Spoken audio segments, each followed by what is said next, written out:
Estimados y estimadas estudiantes, la Cátedra de Sistemas de Información en Salud de la Escuela de Ciencias Exactas y Naturales de la Universidad Estatal de Distancia le da la más cordial bienvenida al curso Anatomía y Fisiología Humana 1. Hoy conversaremos sobre el tema Anatomía de Cabeza y Cuello.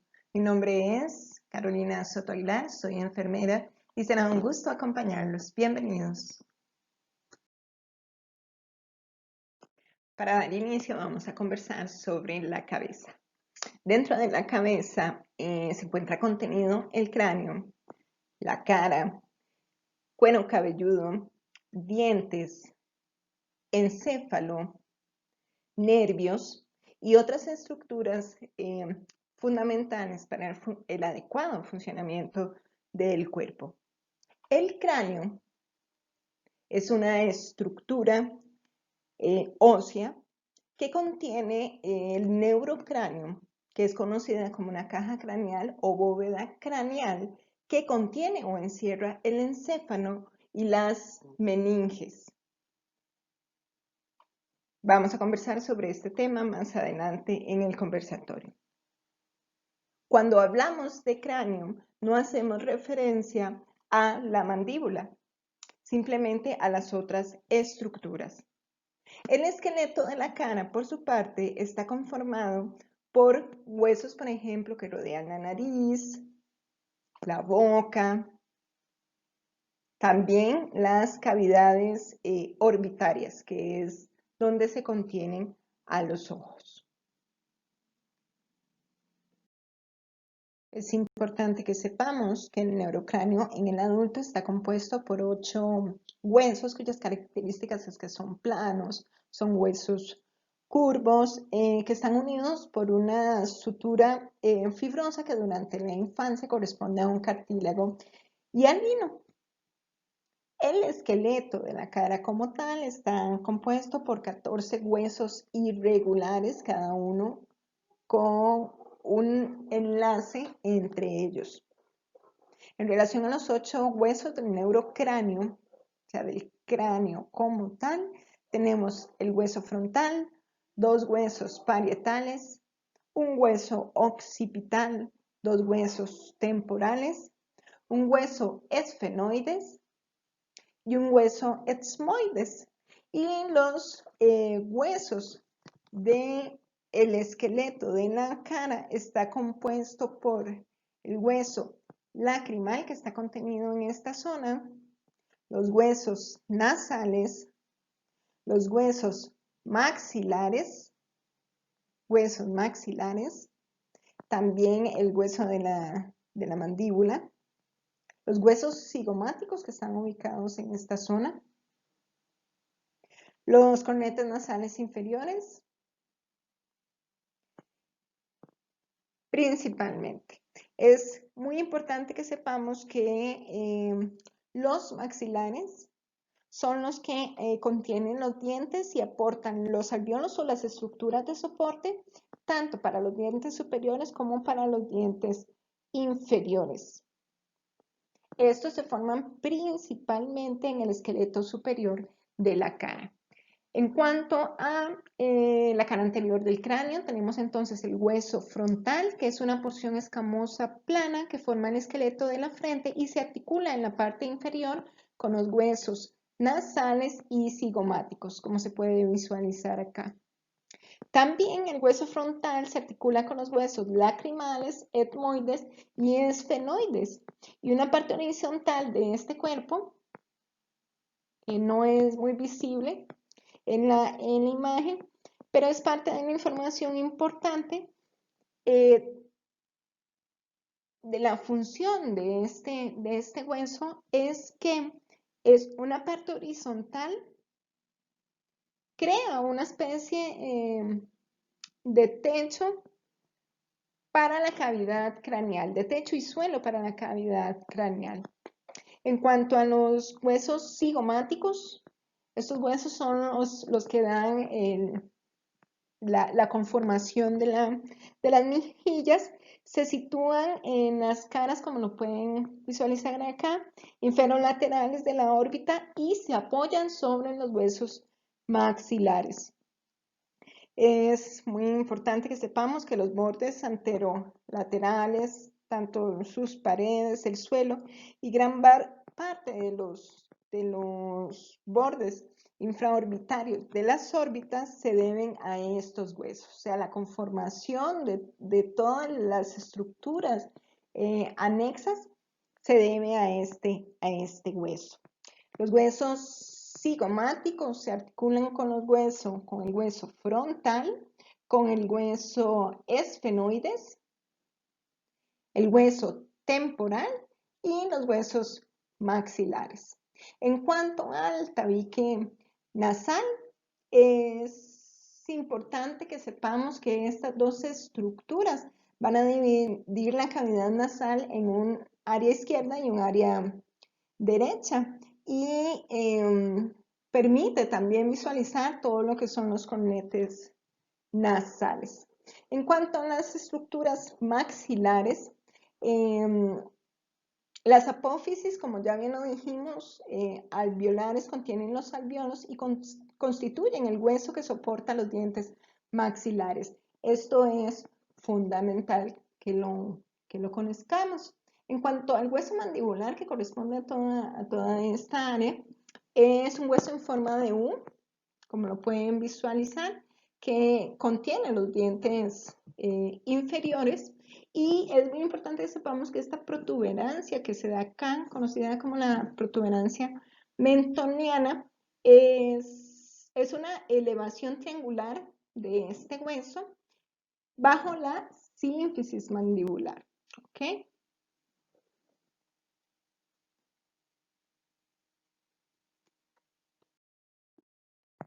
Con relación a la base del cráneo, la parte de atrás de la cabeza, esta está integrada por el hueso occipital que se articula con el esfenoides hacia el frente.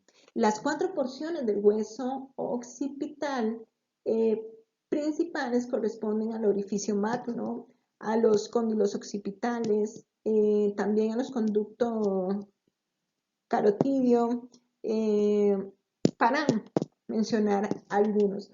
Sin embargo, se distingue en torno al orificio magno, que es la estructura principal, ya que por esta es por donde atraviesa la médula, sus cubiertas, arterias vertebrales, espinales, nervios accesorios, y además las estructuras laterales que se ubican en el hueso occipital, que aparecen como dos grandes protuberancias, estas corresponden a los cóndilos occipitales, y su función es que articula el cráneo o une el cráneo con la columna vertebral.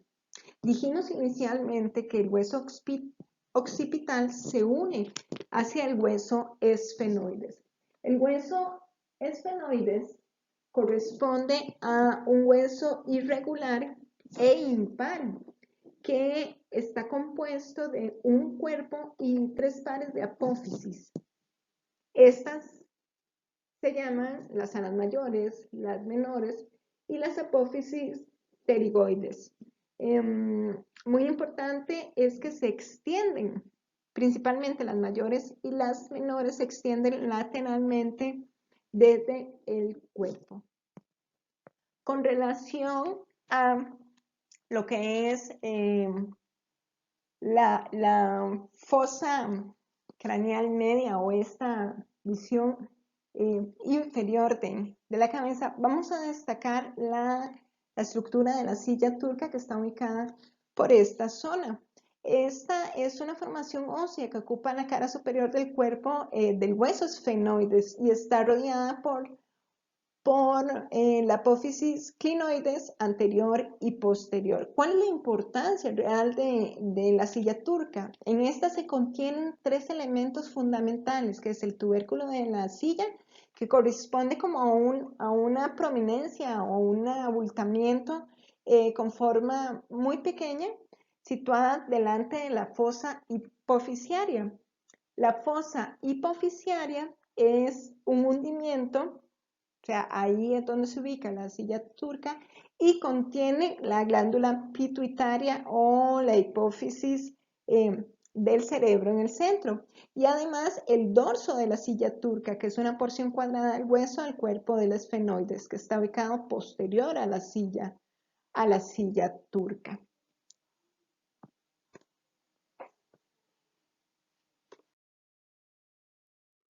Con relación a una visión superior del cráneo, podemos percibir que su forma no es totalmente redonda, que más bien es algo ovalada y que posee ciertas eminencias, digámoslo así, que van a ser muy características de cada persona.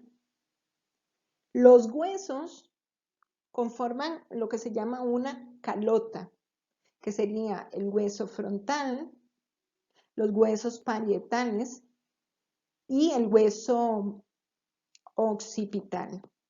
Estos huesos están unidos por una serie de suturas. Como se puede visualizar, tenemos una sutura sagital, una sutura lamboidea, una sutura frontal, que son las que brindan esa unión. Estos huesos, cuando el niño pasa por el canal de parto, al estar unidos por estas estructuras que en ese momento son cartilaginosas, permiten que estos huesos se unan para que les sea mucho más fácil pasar por el canal de parto. Más que unirse, se traslapan para que puedan pasar por el canal de parto. Entonces, la sutura coronal, esta va a separar el hueso frontal y parietal. La sutura sagital, esta, serían los huesos parietales. La sutura lamboidea, los huesos parietal, temporal,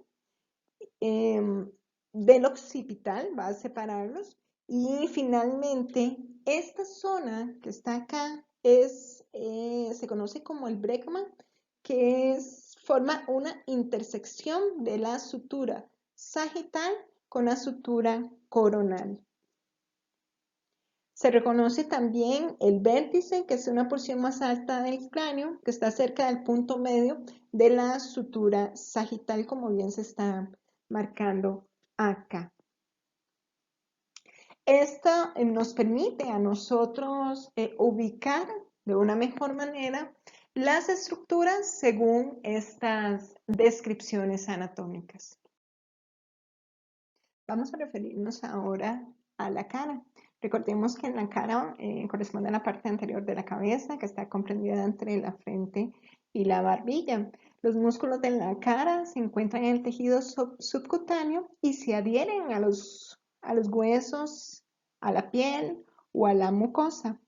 Recordemos que la piel se comunica mediante ligamentos cutáneos o bandas de tejido conjuntivo.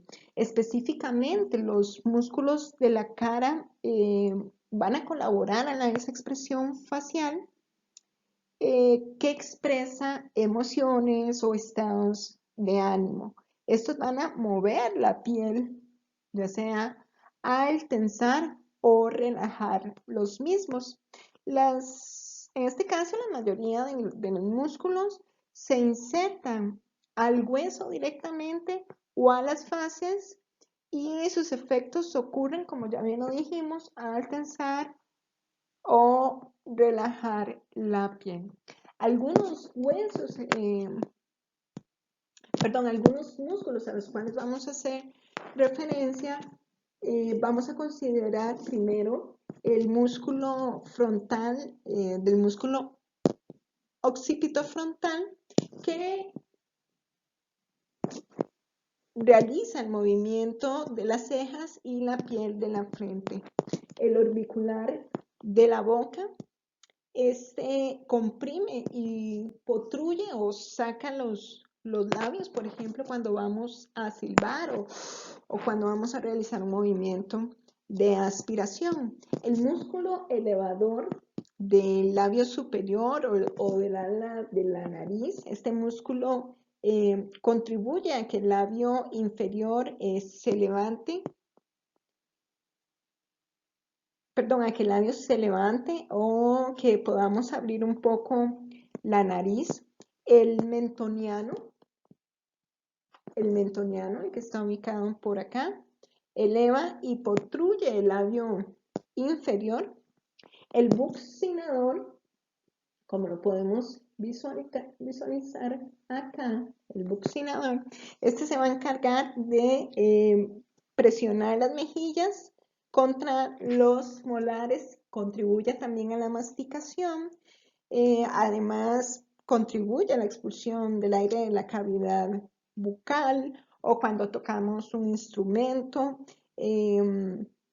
principalmente. En relación al orbicular de los ojos, que son todos los que están acá, que corresponde a una porción orbitaria, la palpebral.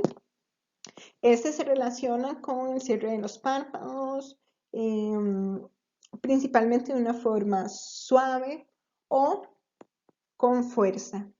El músculo nasal, que es el que está por encima de la nariz, va a elevar la nariz, ¿ok? Y el plastisma, que está ubicado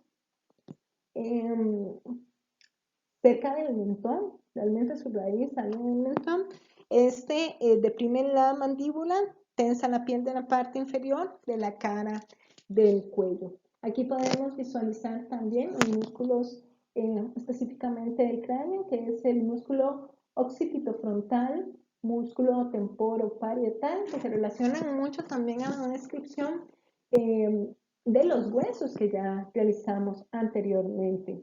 Tenemos por acá el músculo orbicular de los ojos para que tengan una visión lateral, el músculo orbicular de la boca y el músculo esternocleido mastoideo, que este lo vamos a profundizar cuando abordemos al cuello. Esta imagen que ustedes visualizan acá nos permite identificar la acción que cada uno de los músculos de la cara ejerce y la expresión que genera. Por ejemplo, pueden visualizar acá el nasal, que es la apertura completa de la nariz. Por ejemplo, el risorio, ¿verdad? Que es la expresión de risa, el depresor del ángulo de la boca, como lo pueden visualizar acá. Una expresión de tristeza, por mencionar algunos, el orbicular de la boca, el que dijimos que se utilizaba en el momento de tocar un instrumento o para expulsar aire, entre otras acciones. La inervación sensitiva de la cara se da principalmente por los ramos cutáneos que provienen del plexo cervical, o sea, que provienen de los nervios cervicales. Estos se van a extender sobre el oído, sobre la cara posterior del cuello y gran parte de la región de la parotidia, que es una glándula, la glándula parótida que está contenida a nivel del cráneo. Se identifican una inervación sensitiva principalmente y una inervación motora. La inervación sensitiva es a cargo de las ramas terminales del nervio trigémino y también ejerce cierta función en el área motora, principalmente en los músculos de la masticación. Las prolongaciones periféricas de este nervio son el nervio oftálmico, el nervio maxilar y el sensitivo, específicamente el nervio mandibular. A nivel de la inervación motora, esta depende principalmente de lo que es el nervio facial. y de las raíces motoras del nervio mandibular, donde intervienen los músculos de la masticación, por ejemplo, como el mesetero, el temporal, para mencionar algunos. El nervio facial va a tener tres raíces, perdón, va a tener sus raíces motoras y sensitivas. La raíz motora está destinada a todo lo que es la expresión facial, incluido el músculo superficial del cuello como el plastisma y los músculos auriculares. Específicamente el séptimo nervio craneal es el único nervio motor de la expresión facial y va a conferir gran sensibilidad a las papilas gustativas principalmente. Es muy importante que sepamos que el nervio facial no va a contener fibras sensitivas para la cara, o sea, solamente de movimiento, no relacionadas con la percepción. Este va a transmitir también sensibilidades en torno al conducto auditivo externo, en el nervio que envía fibras secretoras de las glándulas salivales, sublingual, por mencionar algunos.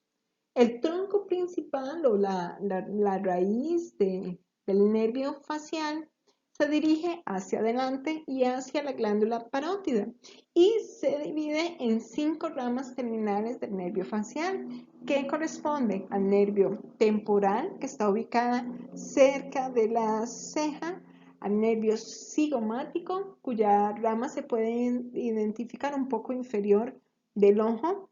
El nervio bucal estaría por encima del labio superior, el mandibular por debajo del labio inferior y el cervical hacia el cuello.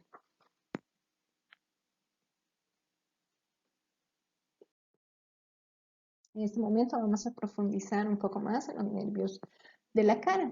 En cuanto al nervio frontal, este se divide en los ramos supraorbitario y supratroclear. Este abarca la piel de la frente, del cuero cabelludo, el párpado superior, cierta área de la nariz, así como la mucosa del seno frontal. A nivel supraorbitario, este va a abarcar pequeñas o va a considerar las partes del párpado superior, la piel también de la frente, pero esta pequeña zona, hasta el vértice. El nervio supratropial va a ser un nervio que se va a subdividir en 2 o más ramas. Este abarca también la parte media de la frente hasta la línea de la inserción del cabello, más o menos hacia esta zona. El infratroclear, este nervio sigue la pared medial de la órbita hasta el párpado superior y se distribuye en la piel y la conjuntiva del párpado superior. Recordemos que la conjuntiva va a ser un revestimiento. El nervio lacrimal, que lo pueden visualizar por acá de una forma más clara, este abarca todo lo que es la piel palpebral, principalmente el párpado superior cerca del ángulo lateral del ojo y se distribuye hacia la glándula lacrimal y una pequeña zona de la piel cerca del párpado superior. El nervio nasal externo, que visualizamos acá, atraviesa lo que es la cavidad nasal y emerge en la cara entre el hueso nasal. Este se distribuye principalmente por el dorso de la nariz, o sea, por el área lateral, e incluye la punta de la nariz, como bien se visualiza en la imagen. El nervio cigomático, esta abarca lo que es la región temporal anterior. Además, transporta fibras parasimpáticas, que después vamos a profundizar un poco esto, o sea, que lleva información a los centros nerviosos. El nervio infraorbitario, este se ubica a nivel o viaja por el orificio infraorbitario, como ven, lo visualizan acá. Abarca lo que es la piel de las mejillas, párpado inferior, además de la cara lateral de la nariz y la parte superior del labio. Además, algunos dientes como el incisivo, los premolares y el labio superior. Con relación al nervio aurículo temporal, perdón, este surge de la división posterior del nervio craneal y va a pasar entre el cuello de la mandíbula, o sea, por toda esta zona. Considera también el conducto auditivo externo y el área temporal superior. Este va a marcar toda la piel que está situada delante del oído, cerca del pabellón auricular, en la raíz del conducto auditivo principalmente, y también va a considerar la porción superior de la membrana timpánica. El nervio bucal. El nervio bucal surge hacia adelante, digámoslo así, de las mejillas y inerva la piel de la mucosa, de las mejillas, de la encía, principalmente entre el segundo y tercer molar. Y el nervio mentoniano, que es el que está acá, el nervio mentoniano surge del conducto o por el conducto mandibular, por el orificio mentoniano específicamente, y va a inervar lo que es toda la piel de la barbilla, del labio inferior y de la mucosa del labio inferior. Gracias a esta inervación es que el cuerpo ya sea puede movilizar o, en este caso, percibir lo que son los estímulos sensitivos de esta área del cuerpo. Con el fin de concretar la información, entonces recordemos que el nervio trigémino posee prolongaciones periféricas que conforman lo que es el nervio oftálmico, el nervio maxilar y el nervio mandibular, cada uno con una función y zona específica. Principalmente entonces el nervio trigémino se va a relacionar con lo que es la sensibilidad principalmente. Para fijar y comprender todavía más lo que es la inervación del nervio facial, recuerden que esta se relaciona con la parte motora que surge del plexo parotidio que está ubicado dentro de la glándula parotidia y emerge normalmente hacia la parte anterior de la cara. El nervio facial no tiene fibras hacia la parte glandular, y sus ramas principales se localizan, por ejemplo, la rama temporal Entonces se va a ubicar hacia el borde superior de la glándula carótida, la que sale acá, cruza todo el arco cigomático y se dirige hasta los músculos auriculares superior y auricular anterior, hacia también el músculo occipito frontal y la porción superior del músculo orbicular del ojo.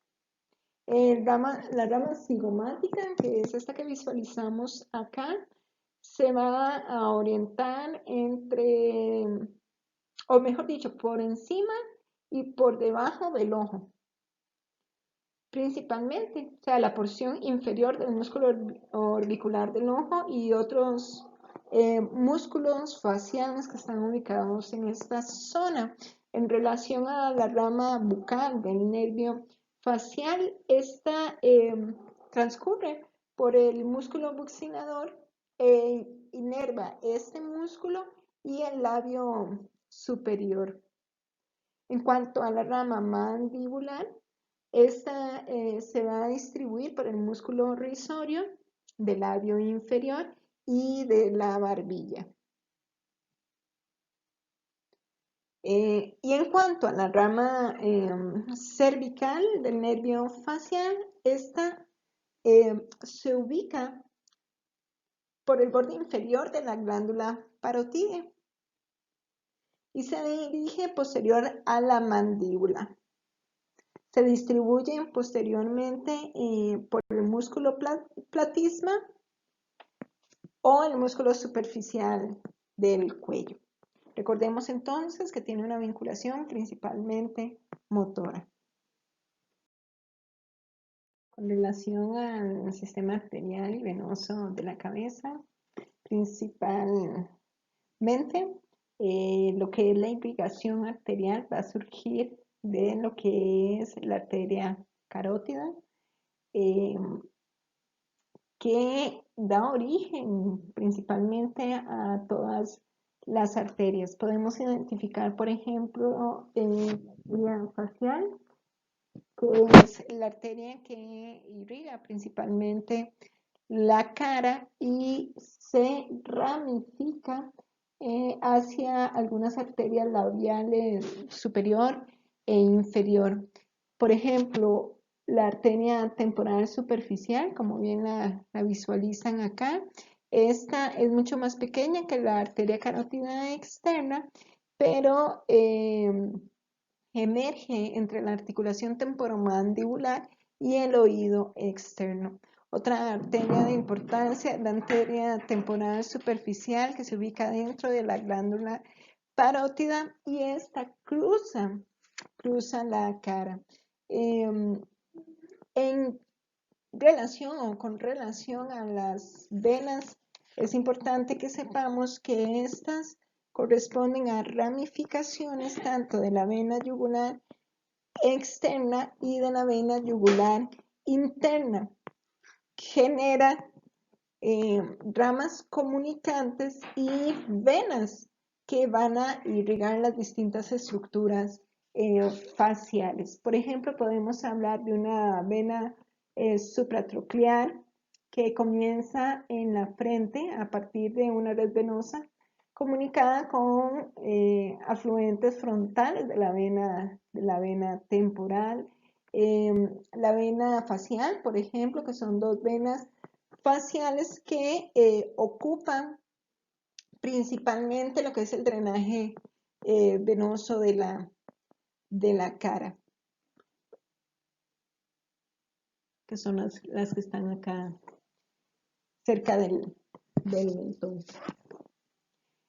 Podemos hablar también de la vena temporal, que es una vena que empieza muy superficial y se extiende en el cuero cabelludo y a lo largo del arco cigomático. Recordemos que este sistema forma parte del sistema circulatorio y lo que se encarga es de movilizar principalmente oxígeno a las distintas partes de nuestro cuerpo. Intervienen una serie de bombas, ¿verdad?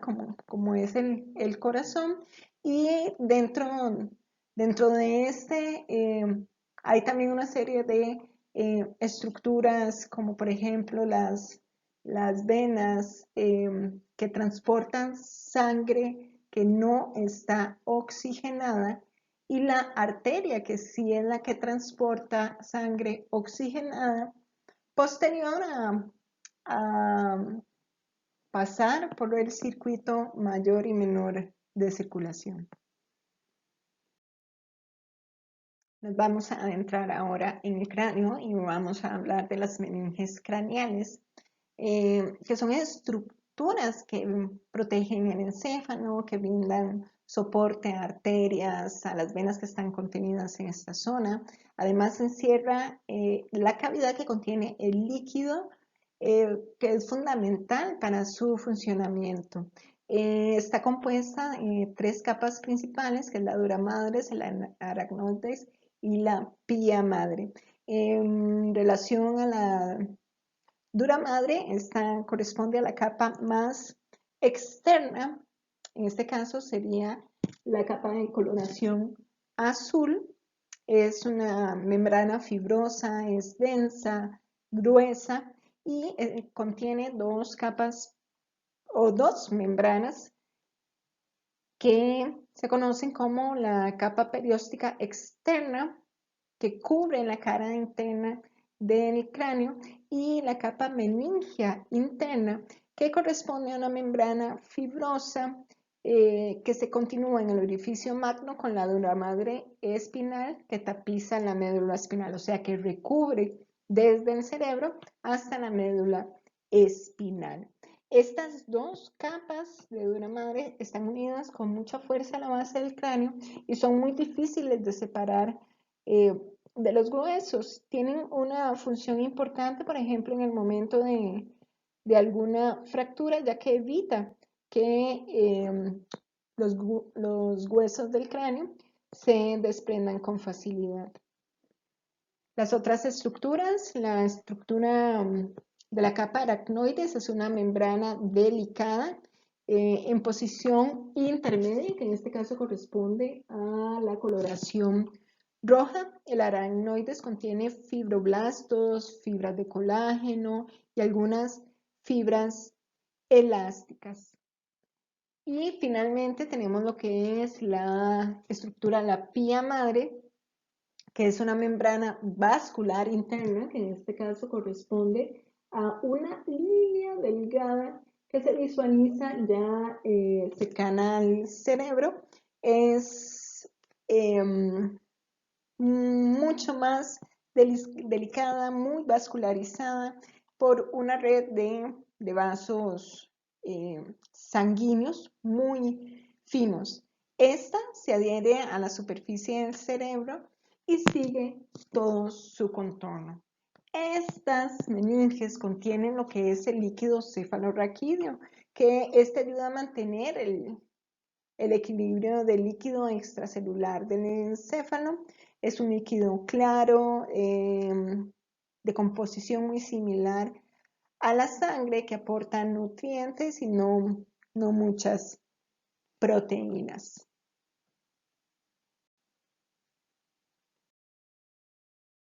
Vamos a conversar ahora de lo que es el cuello. Recordemos que el cuello es la principal comunicación entre la cabeza, el tronco y las extremidades.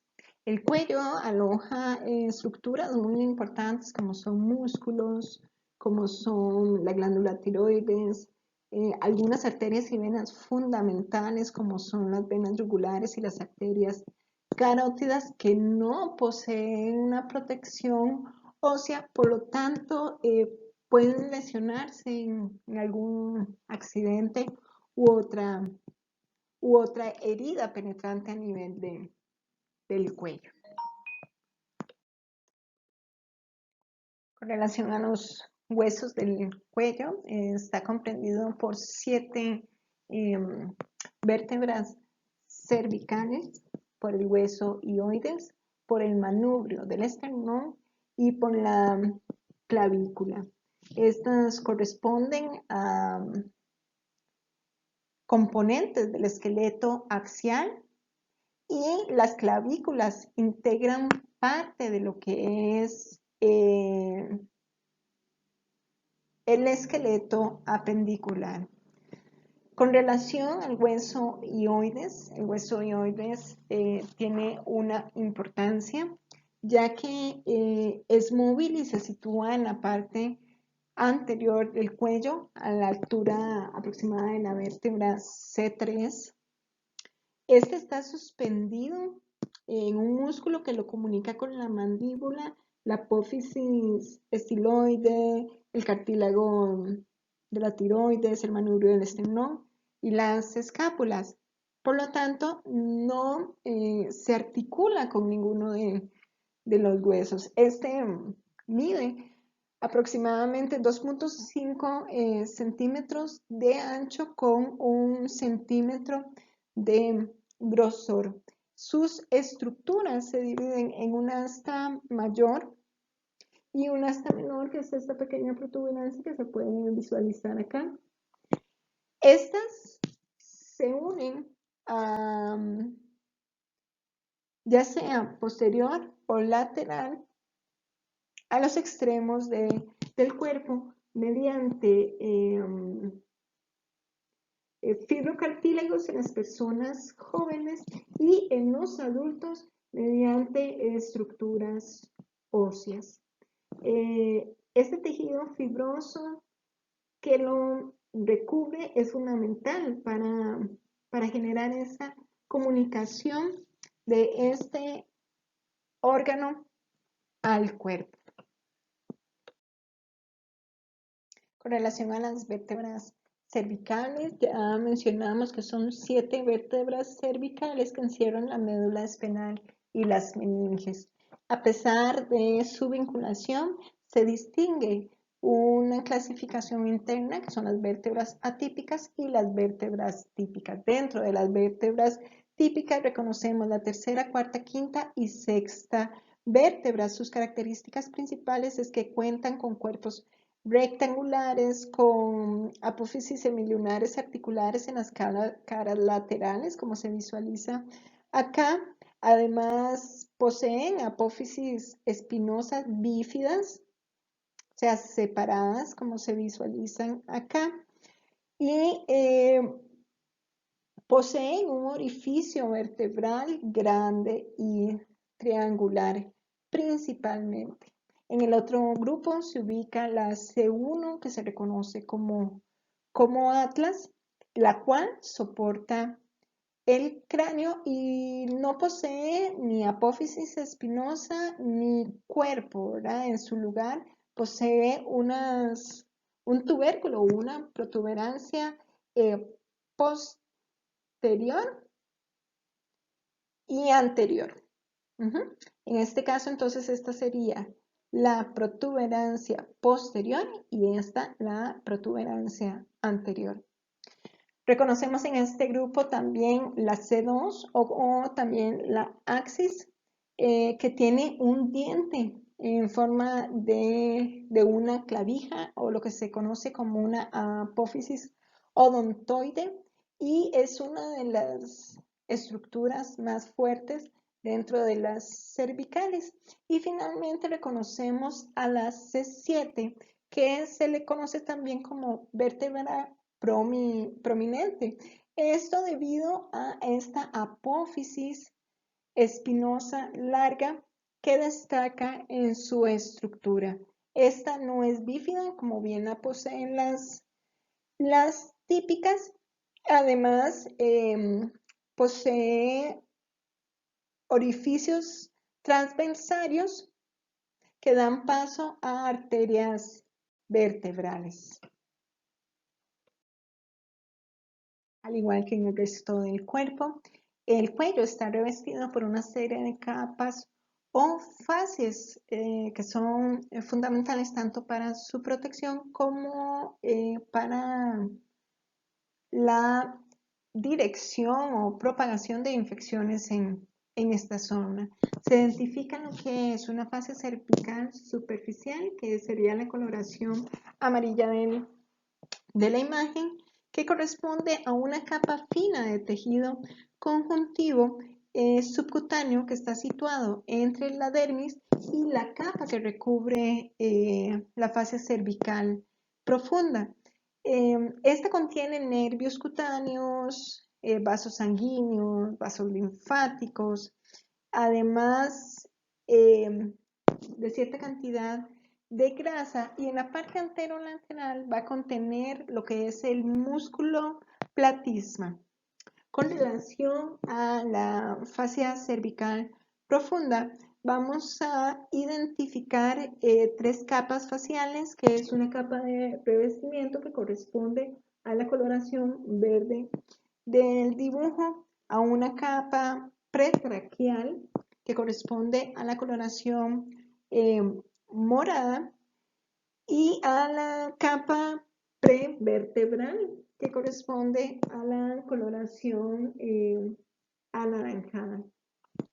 Estas estructuras sujetan las vísceras, por ejemplo, la glándula tiroides, los músculos, los vasos sanguíneos, por mencionar algunos. La fascia cervical profunda también unen lo que son las arterias carótidas comunes y los nervios vagos al formar lo que es la vaina carotídea, que corresponde a toda esta sección.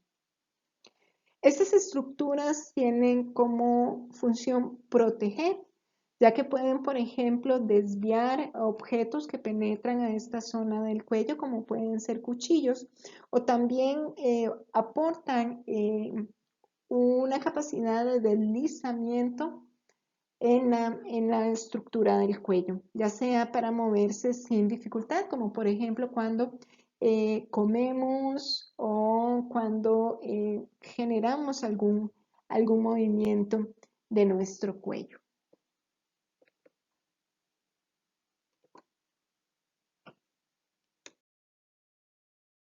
Con relación a los músculos superficiales del cuello, identificamos el músculo platisma, el esternocleidomastoideo y el trapecio.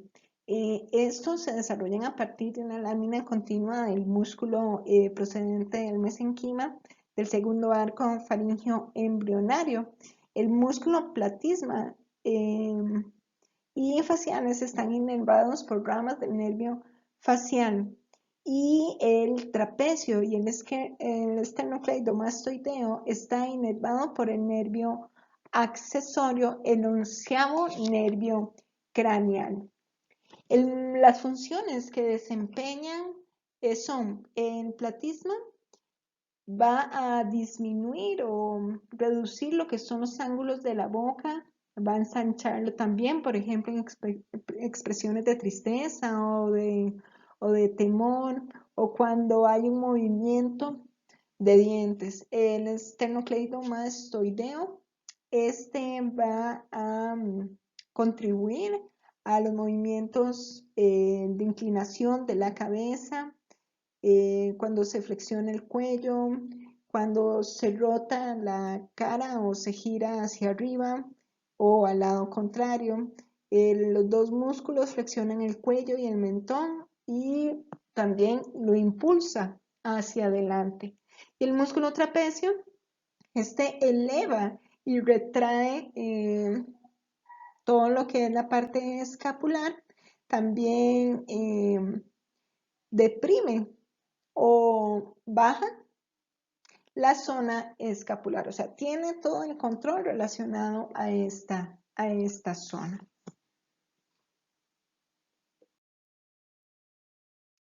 Como parte de una mayor comprensión anatómica, tanto de las estructuras como los músculos que se ubican a nivel del cuello, este se divide en distintos triángulos.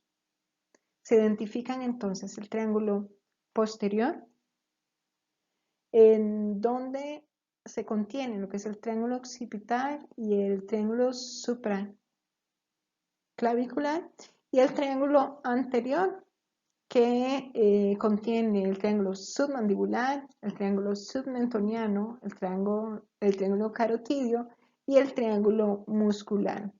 El nombre de estos triángulos se relaciona a las estructuras que se ubican en esta región anatómica.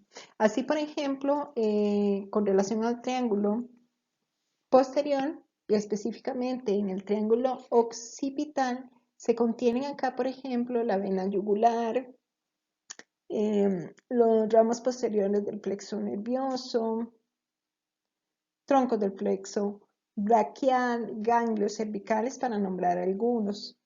Con relación al triángulo supraclavicular, se identifica aquí lo que es la arteria subclavia, la vena subclavia también, y ganglios correspondientes a esta zona. En el triángulo posterior corresponden a las fascias prevertebrales del esplenio de la cabeza, del elevador de la escápula, del escaleno medio y del escaleno posterior. Estos son los músculos que se identifican principalmente en esta zona. Con relación al triángulo anterior, específicamente el triángulo submandibular o digástrico, este ocupa casi todo el triángulo, como se puede visualizar acá, y contiene lo que es el ganglio linfático submandibular, el nervio hipogloso, porciones de la arteria y de las venas faciales. Con relación al triángulo submentoniano, este contiene ganglios de esta zona principalmente, así como pequeñas venas que se unen a la vena yugular anterior. El triángulo carotidio se reconoce aquí la arteria carótida común y sus ramas, como la vena yugular interna y algunos afluentes, así como el nervio vago, nervio hipogloso, los nervios accesorios, a otras estructuras como la tiroides, la laringe, la faringe, para mencionar algunas. Con relación al triángulo muscular o el homotraqueal, se identifican aquí principalmente la glándula tiroides, la paratiroides y el músculo esternotiroideo. Destacan principalmente en esta zona los músculos relacionados con el movimiento del hueso hioides. Entre estos identificamos los que son los supraioideos y los infraioideos. Dentro de los supraioideos vamos a mencionar al digástrico, por ejemplo, que deprime la mandíbula, que eleva el hueso hioides. Por ejemplo, se puede mencionar también el miloioideo, que eleva el hueso de la hioides y moviliza también lo que es la lengua durante la deglución y el habla. Con relación a los músculos infraioideos, estos destacan, por ejemplo, el homoioideo, que deprime y retrae el hueso de la hioides. Esta imagen que se visualiza acá nos permite identificar algunos músculos del triángulo anterior. Por ejemplo, se puede visualizar lo que es el músculo digástrico, que ya lo mencionamos anteriormente. De igual manera, el esternoioideo, por ejemplo, que es un músculo que va a deprimir el hueso hioides después de elevarlo durante la deglución. O, por ejemplo, el músculo esternotiroideo, que va a retraer y a movilizar de igual manera el hueso hioides. Por su parte, también nos permite visualizar también lo que son algunas estructuras profundas del cuello, como son los músculos prevertebrales, y en estos podemos identificar lo que son los músculos anteriores y laterales. En cuanto al músculo anterior, podemos hablar del músculo largo de la cabeza, que va a contribuir en el proceso de flexión de la cabeza. Se visualiza también los que se relacionan a los músculos laterales, lo que es el músculo espléneo de la cabeza, el músculo esplenio se vincula con la flexión lateral, rotación de la cabeza y el cuello, por ejemplo, hacia un mismo lado. Y se identifica además lo que es el músculo escaleno y sus divisiones posterior, medio y anterior. Estos intervienen en la movilización de las costillas durante una inspiración forzada también, o puede también relacionarse con el movimiento del cuello. Con relación a las arterias y venas que identificamos a nivel del cuello, podemos hablar del sistema carotidio, que comprende la arteria carótida común y sus ramas terminales, así como la arteria carótida interna y la arteria carótida externa.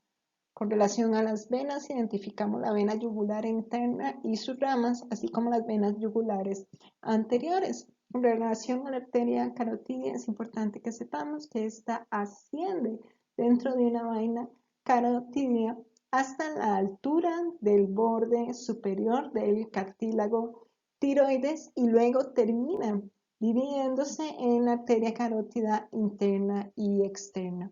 Con relación a la arteria carótida interna, esta no emite ramas en el cuello, sino que entra en el cráneo por los conductos carotidios cerca de los huesos temporales. Esta arteria tiene una importancia relevante, ya que contiene lo que se conoce como el seno carotidio, que es un engrosamiento o una dilatación de la porción terminal de la arteria carótida común, que sería esta coloración verduzca. Este seno carotidio es un regulador importante del flujo cerebral y responde a los cambios de posición de la cabeza y las fuerzas gravitatorias. Además, como está situado en la bifurcación de la arteria común, es un quimioreceptor que responde a las variaciones de la composición química de la sangre, específicamente la oxigenación de la misma.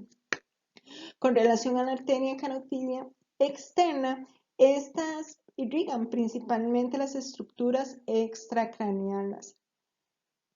Aquí se pueden identificar la arteria meningea, principalmente. Cada arteria tiene un curso posterior superior en dirección a la zona comprendida entre el cuello de la mandíbula y el lobulillo auricular. Se identifican aquí, por ejemplo, la arteria faríngea, la arteria tiroidea superior, la arteria lingual, la arteria auricular posterior, para nombrar algunos. Si estamos hablando de la irrigación que posee el cuello en su raíz, identificamos en esta muy importante lo que es el tronco brachiocefálico, que es el tronco que comprende la rama mayor del arco de la aorta y está cubierto del músculo esterno-ioideo y el esterno-tiroideo. Este va a medir aproximadamente entre 4 y 5 centímetros de longitud y comienza en la línea media desde el inicio del arco de la aorta. Y también vamos a hablar de lo que son las arterias subclavias en su división en la arteria subclavia derecha y la arteria subclavia izquierda. Con relación a la irrigación venosa que posee el cuello, identificamos principalmente, como ya bien lo dijimos, la vena yugular interna, que esta va a drenar la sangre del encéfalo, la parte anterior de la cara, como bien se identifica acá, y las vísceras cervicales y músculos profundos del cuello. Esta se inicia en el orificio yugular de la fosa craneal posterior. Es importante que sepamos que esta vena se va a situar lateral a la arteria de la cual estábamos hablando y el nervio se va a ubicar como detrás de esta estructura.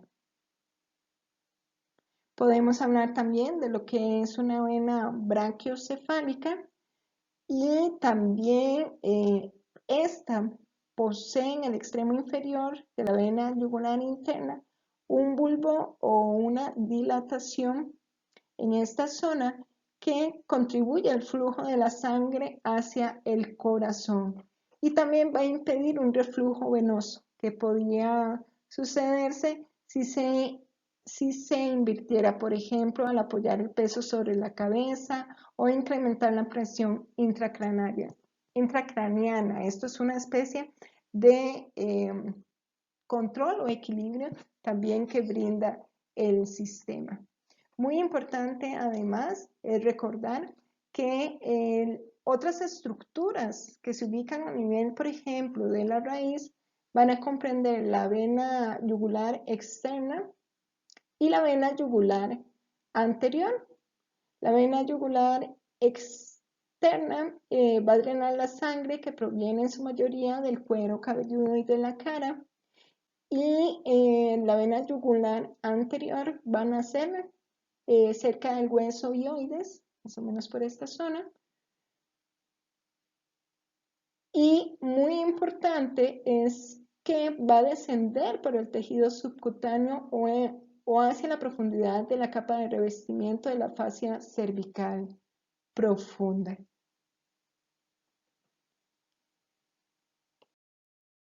Con relación a los nervios del cuello o el plexo cervical, es importante que sepamos que estos nacen de los primeros 4 nervios cervicales. Estos nervios, a excepción del primero, presentan una rama ascendente y una rama descendente que se vincula con el nervio espinal. Estos se encuentran situados anterolateralmente a los músculos elevadores de la escápula, del escaleno y a nivel profundo del músculo del esternocleidomastoideo. Este sistema se une también con los ganglios simpáticos, de los cuales se derivan las ramas del plexo cervical. De estas se identifica lo que es el nervio occipital. Este nervio inerva lo que es la piel del cuero cabelludo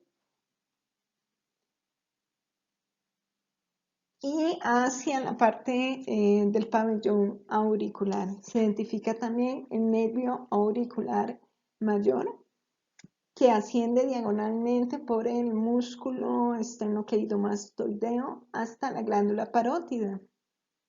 Va a inervar la piel de la glándula, también de la cara posterior del pabellón auricular. Además, se va a extender desde el ángulo de la mandíbula hasta la apófisis mastoide. El nervio cervical transverso, que es el que se visualiza acá,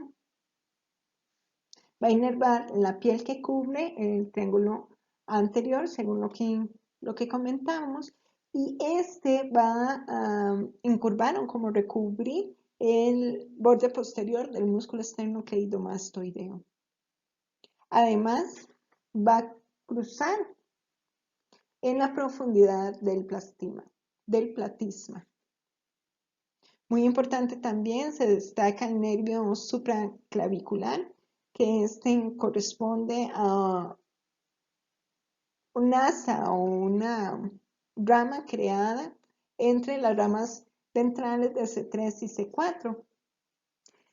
Este nervio emerge como un tronco común, como se puede visualizar acá, del músculo esternocleidomastoideo y envía pequeñas ramificaciones hacia la piel del cuello, por ejemplo.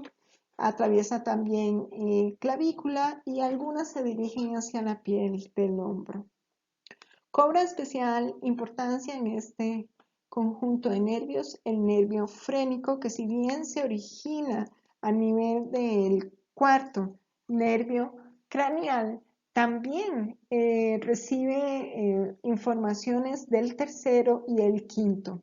Su importancia radica en que contiene fibras nerviosas, motoras, sensitivas y simpáticas que aportan una inervación hacia el diafragma, así como la sensibilidad de su porción central. Dentro del tórax es muy importante, cada nervio frénico inerva la pleura y el pericardio mediastínico. Esto es parte de la información de lo que es el conjunto del plexo cervical. Con relación al drenaje linfático de la cabeza y el cuello, se realiza a nivel superficial y a nivel profundo. A nivel superficial, la unión entre la cabeza y el cuello va a conformar un collar ubicado a nivel pericervical de ganglios linfáticos superficiales, ubicados, por ejemplo, a nivel submentoniano, a nivel submandibular, a nivel parotidio, corresponde a esta zona, y reciben casi todo, o en su mayoría, el drenaje linfático de esta zona. A nivel del drenaje profundo, este drena de forma directa a través de tejidos o puede ser en forma indirecta después de pasar por un grupo superficial de ganglios linfáticos. ¿Qué es lo que hacen? Este va a movilizar productos de desecho del cuerpo. Vamos a conversar ahora de lo que es el sistema nervioso, el cual está contenido dentro de lo que es el cráneo. El sistema nervioso permite una comunicación entre lo que es el medio interno y externo de nuestro cuerpo. Este funciona mediante la intervención de la neurona, que es la unidad estructural y funcional del sistema nervioso, que en muchos casos se comunica mediante la sinapsis o también mediante el uso de neurotransmisores, que son sustancias químicas liberadas para generar una comunicación que parta de la excitabilidad o la inhibición de las neuronas. También otra célula fundamental es la neuroglia, que se ubica a nivel del sistema nervioso periférico. En esta zona contiene gran cantidad de células satelitales alrededor de las neuronas, lo que permite que esa comunicación se dé del medio periférico hacia el medio central. A nivel estructural, el sistema nervioso se divide en el sistema nervioso central y el sistema nervioso periférico. El sistema nervioso central se identifican acá el encéfalo y la médula espinal, y el sistema nervioso periférico vamos a identificar acá lo que son principalmente 11 pares craneales y 31 nervios que están ubicados a nivel de la médula espinal. A nivel funcional podemos hablar de que este sistema se divide en un sistema nervioso somático y en un sistema nervioso autónomo, que se divide en el sistema nervioso simpático, que es aquel que nos prepara para las condiciones de estrés, y el sistema nervioso parasimpático es aquel que regula o vuelve las funciones a un estado más vegetativo. El encéfalo comprende una de las estructuras más especializadas de nuestro cuerpo. Acá podemos encontrar el cerebro, el cerebelo y el tronco, y dentro del tronco podemos hablar de estructuras como el mesencéfalo, el puente y el bulbo raquídeo. Cuando hablamos del cerebro, hablamos de estructuras como del puente, que es una porción del tronco comprendida entre el mesencéfalo por la cara rostral y el bulbo raquídeo.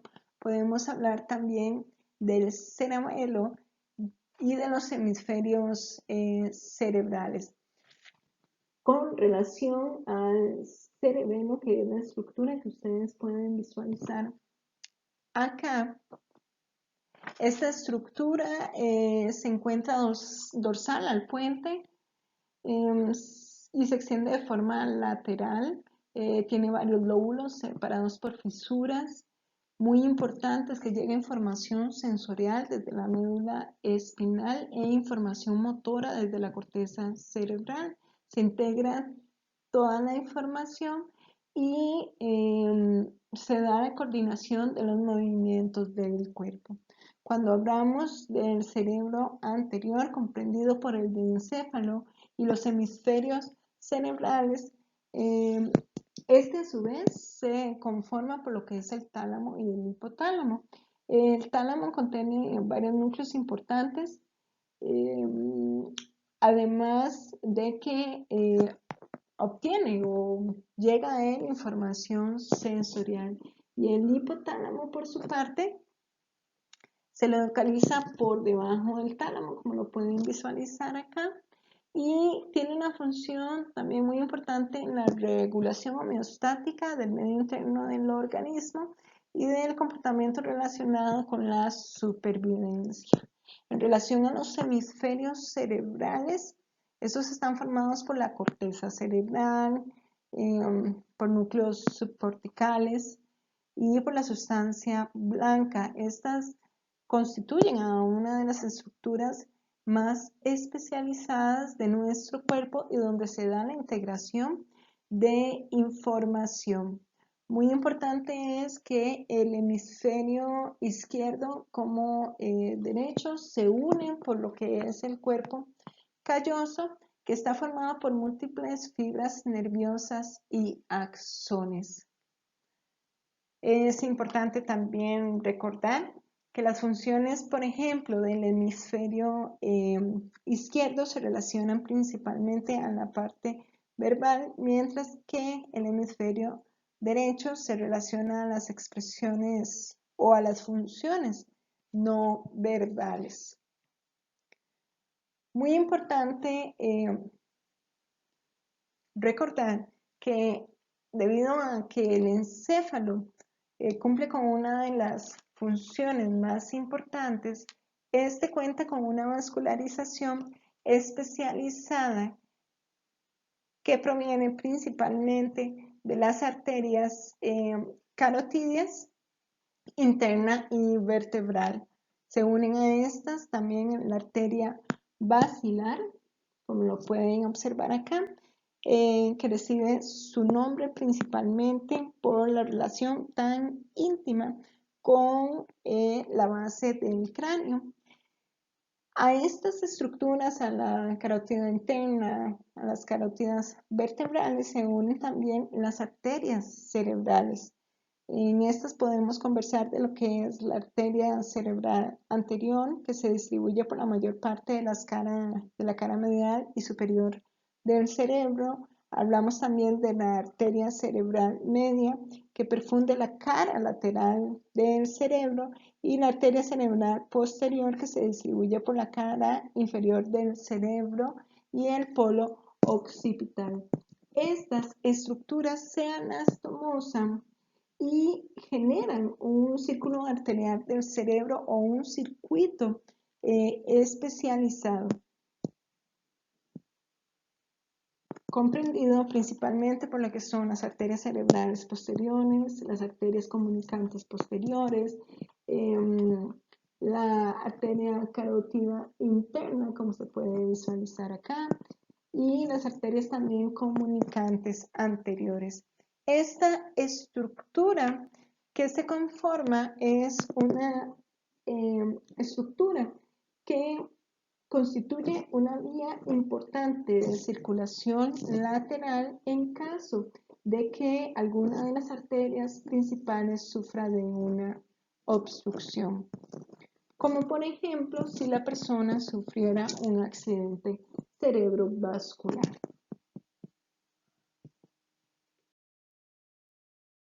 Con relación al sistema nervioso central, es importante que recordemos que está conformado por el encéfalo y por la médula espinal. El encéfalo ya hablamos en relación a este. ¿Cuáles son las funciones del sistema nervioso central? Es integrar y coordinar las señales nerviosas que entran y salen, así como ejecutar funciones intelectuales superiores como es el pensamiento y el aprendizaje.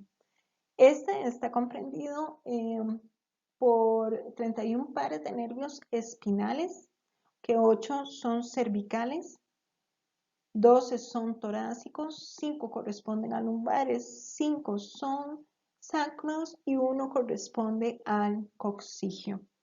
Es importante también recordar que la médula espinal recibe información sensorial desde la piel, desde las articulaciones, por ejemplo, desde los músculos, las extremidades también.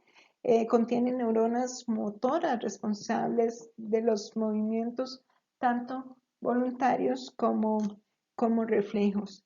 Con relación a la composición de lo que es el sistema nervioso central, es importante que recordemos que al realizar un corte transversal como el que se visualiza, acá se distinguen dos zonas fundamentales para el funcionamiento. Uno es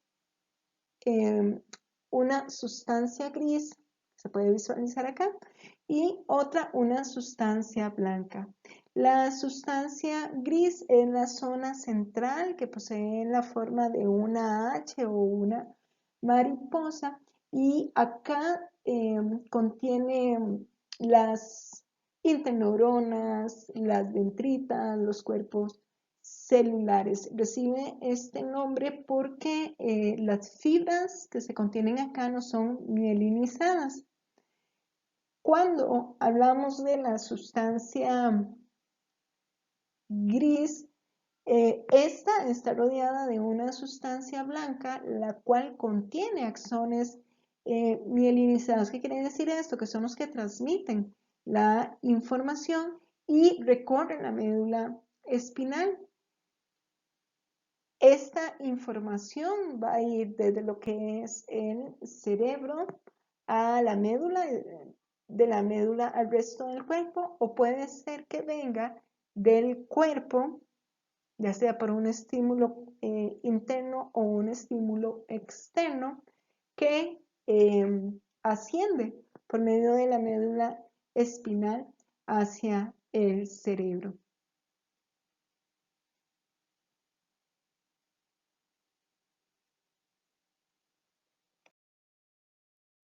Con relación al sistema nervioso periférico, este transmite información entre el sistema nervioso central y todas las partes del cuerpo. Se identifican acá 43 pares de nervios, 12 corresponden a los nervios craneales, 31 a los nervios espinales. Cada fibra nerviosa está rodeada por una célula de Schwann que se enrolla sobre el axón formando la mielina. Muy importante es que estas estructuras se dividen también en una parte visceral o autónoma y en una parte somática. La división somática va a inervar los músculos esqueléticos, como bien se visualiza acá, a diferencia de la parte autónoma, que va a inervar, por ejemplo, músculo liso, músculo cardíaco, glándulas, para nombrar algunos. Muy importante en relación al sistema nervioso periférico que se identifica en lo que es el sistema nervioso autónomo, específicamente el sistema nervioso parasimpático y el sistema nervioso simpático. Este es el encargado de la regulación, como lo mencionamos, del músculo cardíaco, el músculo liso, y puede clasificarse en tres categorías según su función, que sería el mantenimiento homeostático de las condiciones del organismo, por ejemplo, coordinación de la respuesta durante el ejercicio, el estrés o los estados patológicos y ayuda al sistema endocrino en la regulación de la reproducción. Se identifica acá como parte del sistema simpático o toracolumnar porque surge de los segmentos torácicos y lumbares de la médula espinal y el sistema parasimpático o cráneo sacral porque procede de los núcleos de los cuatro pares craneales, principalmente el lóculo motor, el facial, el glosofaringeo y el vago. Se identifica también dentro de esta subdivisión el sistema nervioso entérico que incluye acá lo que es el tracto gastrointestinal. Es muy importante que recordemos que el sistema nervioso periférico va a ser aquel que va a transmitir impulsos hacia y desde el sistema nervioso central, ya sea de la periferia, hablando de un contexto externo a la persona o dentro de su mismo cuerpo.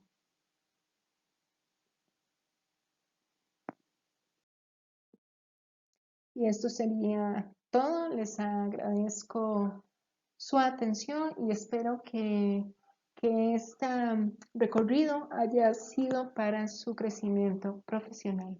Muchas gracias.